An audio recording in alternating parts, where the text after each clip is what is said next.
The big breakthrough in the field of machine learning and computer vision came around 2012 in this competition called the ImageNet Challenge, which was essentially a data set that people used to develop new algorithms, particularly deep learning algorithms that are now being applied to many domains, including many domains such as self-driving cars, agriculture, finance, as well as, of course, medical imaging.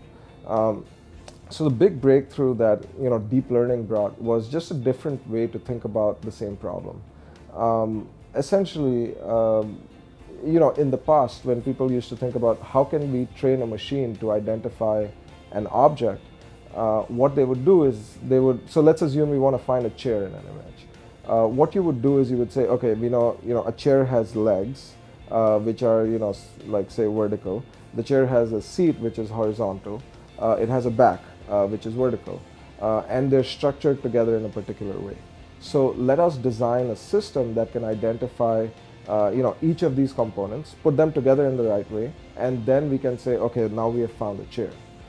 So that is how classical, much more classical computer vision has progressed prior to this advance in 2012. While in 2012, what was introduced was this idea of convolutional neural networks.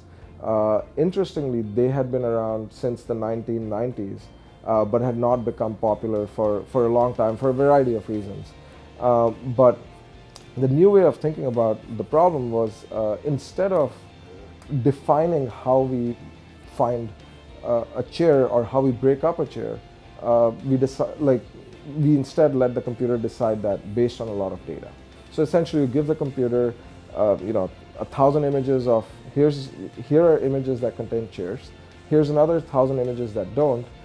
You go figure out how you will build a representation of a chair and how you will learn to identify chairs based on just this high-level supervision. And turns out that if you have a whole lot of data as well as a whole lot of computing power, you're actually able to do this much more effectively, the process of identifying chairs. So the same type of advance can now be applied to a variety of fields, including images and pathology, where the goal is to identify cancer cells. And instead of specifying, hey, a cancer cell is larger or has this different shape as compared to the normal cells, we can simply provide provide the computer with examples of cancer as well as not cancer, and the computer is actually able to do a fantastic job at identifying these cells, and that is what we're building at PathAI. One of the other interesting aspects is that there is actually a lot of information contained in pathology images that a human may not have access to, because these images are huge and have on the order of 100,000 cells.